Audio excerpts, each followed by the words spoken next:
അസ്സലാമു അലൈക്കും വറഹ്മത്തുള്ളാഹ്. ബഹുമാനികളെ, മിണ്ടാതിരിക്കുക എന്നത്, മൗനം പാലിക്കുക എന്നത് ഒരു അമലാണോ? സ്വാലിഹായ അമലുകളുടെ കൂട്ടത്തിൽ നബി സല്ലല്ലാഹു അലൈഹി വസല്ലമ തങ്ങൾ പറഞ്ഞു തരുന്ന ഒരു അമലാണ് മൗനം പാലിക്കുക എന്നത്, മിണ്ടാതിരിക്കുക എന്നത്. മിണ്ടാതിരിക്കുക എന്നത് ഒരു അമലാണ്, സ്വാലിഹായ അമലാണ്. അനസ് റളിയല്ലാഹു തആല അൻഹുവിനെ റിപ്പോർട്ട് ചെയ്യുന്ന ഹദീസിൽ കാണാം, ഒരിക്കൽ അബൂദർ റളിയല്ലാഹു തആല അൻഹുവിനെ നബി സല്ലല്ലാഹു അലൈഹി വസല്ലമ തങ്ങൾ കണ്ടുമുട്ടുമ്പോൾ അബൂദർ റളിയല്ലാഹു തആല അൻഹുവിനോട് നബി സല്ലല്ലാഹു അലൈഹി വസല്ലമ തങ്ങൾ ചോദിക്കുന്നുണ്ട്, യാ അബൂദർ, ഹൽ അദുല്ലുക അലാ ഖസ്ലതൈനി, പ്രത്യേകതയുള്ള രണ്ട് അമലുകളെ കുറിച്ച് ഞാൻ നിനക്ക് പറഞ്ഞു തരട്ടെയോ? ആ രണ്ട് അമലുകളുടെ സവിശേഷത എന്താണെന്നറിയോ? ഹുമ അഖഫു അലൽ ദഹർ വ അസ്ഖലു അലൽ മീസാൻ. നിനക്ക് ചെയ്യാൻ എളുപ്പമായിരിക്കും, പക്ഷേ മീസാൻ എന്ന ത്രാസിൽ അത് ഭയങ്കര തൂക്കമുള്ളതുമായിരിക്കും. അങ്ങനെയുള്ള പ്രത്യേകതയുള്ള രണ്ട് അമലുകളെ കുറിച്ച് ഞാൻ അറിയിച്ചു തരട്ടെ?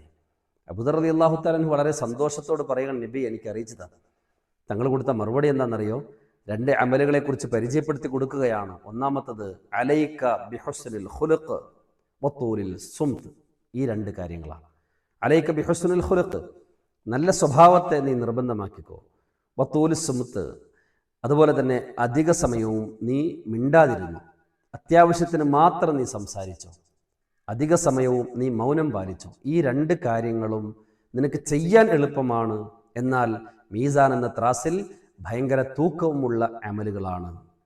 എന്നിട്ട് നബി സല്ലല്ലാഹു അലൈഹി വസല്ലം തങ്ങൾ അതിനോട് ചേർത്ത് പറയുന്നുണ്ട്, മാ അമിറൽ ഖലാഇഖു ബിമിസ്ലിഹിമാ. ഈ രണ്ട് കാര്യങ്ങൾ സൂക്ഷിക്കുന്ന അത്രയും അമലുകളുടെ ശ്രേഷ്ഠത വേറൊന്നിനും കിട്ടുകയില്ല. പരലോകത്ത് അല്ലാഹു സുബ്ഹാനഹു വ തആല നന്മകൾക്ക് പ്രതിഫലം കൊടുക്കുമ്പോൾ, അംഗീകാരം കൊടുക്കുമ്പോൾ, ഈ രണ്ട് കാര്യങ്ങൾക്ക് അല്ലാഹു തആല കൊടുക്കുന്ന അംഗീകാരം, പ്രതിഫലം മറ്റൊരു അമലിനും കാണാൻ കഴിയുകയില്ല എന്നാണ് നബി സല്ലല്ലാഹു അലൈഹി വസല്ലം തങ്ങൾ പറയുന്നത്. കണ്ടോ? അപ്പോൾ മിണ്ടാതിരിക്കുക എന്നത് അമലായിക്കൊണ്ട് പരിചയപ്പെടുത്തുകയാണ്. അതുകൊണ്ടാണല്ലോ മാ അമിറൽ ഖലാഇഖു ബിമിസ്ലിഹിമ, ഇതുപോലത്തെ അമലുകൾ മറ്റാരും ചെയ്യുകയില്ല എന്ന് പറയുന്നത്. ഇതുപോലത്തെ ഈ രണ്ട് അമലിനോട് വേറൊരു അമലും തുല്യമാവുകയില്ല എന്നുള്ളത്. പരലോകത്ത് ഒരുപാട് പ്രതിഫലങ്ങൾ കിട്ടുന്ന പല നന്മകളുമുണ്ട്. എന്നാൽ സൽ സ്വഭാവത്തിനും അത്യാവശ്യത്തിന് മാത്രം സംസാരിക്കുകയും ചെയ്യുക എന്ന ഈ അമലിന്, ഈ രണ്ട് കാര്യങ്ങൾക്ക് അല്ലാഹു തആല കൊടുക്കുന്ന പ്രതിഫലവും അംഗീകാരവും അത് മഹത്തായതാണ് എന്ന് മഹാനായ പ്രവാചകൻ സല്ലല്ലാഹു അലൈഹി വസല്ലം തങ്ങൾ അബൂദർ റളിയല്ലാഹു തആല അൻഹുവിന് പഠിപ്പിച്ചു കൊടുക്കുകയാണ്. ബഹുമാനികളെ, സൽസ്വഭാവം എന്നത് മഹത്തായ അമലാണ്.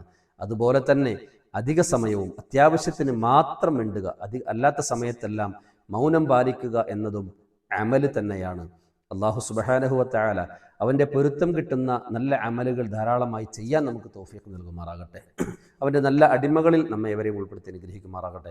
നമ്മുടെ മക്കൾക്ക് എല്ലാ മേഖലയിലും ഉന്നതമായ വിജയം അള്ളാഹു നൽകി അനുഗ്രഹിക്കുമാറാകട്ടെ. നമ്മുടെ ഓരോരുത്തരുടെയും ആഖിബത്ത് അള്ളാഹു നന്നാക്കി തരുമാറാകട്ടെ. നമ്മുടെയും ബന്ധപ്പെട്ടവരുടെയും ദുആ കൊണ്ട് ഏൽപ്പിച്ചവരുടെയും എല്ലാ വിഷമങ്ങളും പ്രയാസങ്ങളും മാറ്റി അള്ളാഹു സലാമത്ത് പ്രദാനം ചെയ്യുമാറാകട്ടെ. നമ്മിൽ നിന്ന് മൺമറഞ്ഞവർക്ക് അള്ളാഹു മഗ്ഫിറത്തും റഹ്മത്തും നൽകുമാറാകട്ടെ. വആഖിറു ദഅവതി അനിൽ ഹംദുലില്ലാഹി റബ്ബിൽ ആലമീൻ. അസ്സലാമു അലൈക്കും വറഹ്മത്തുള്ളാഹി വബറകാതുഹു.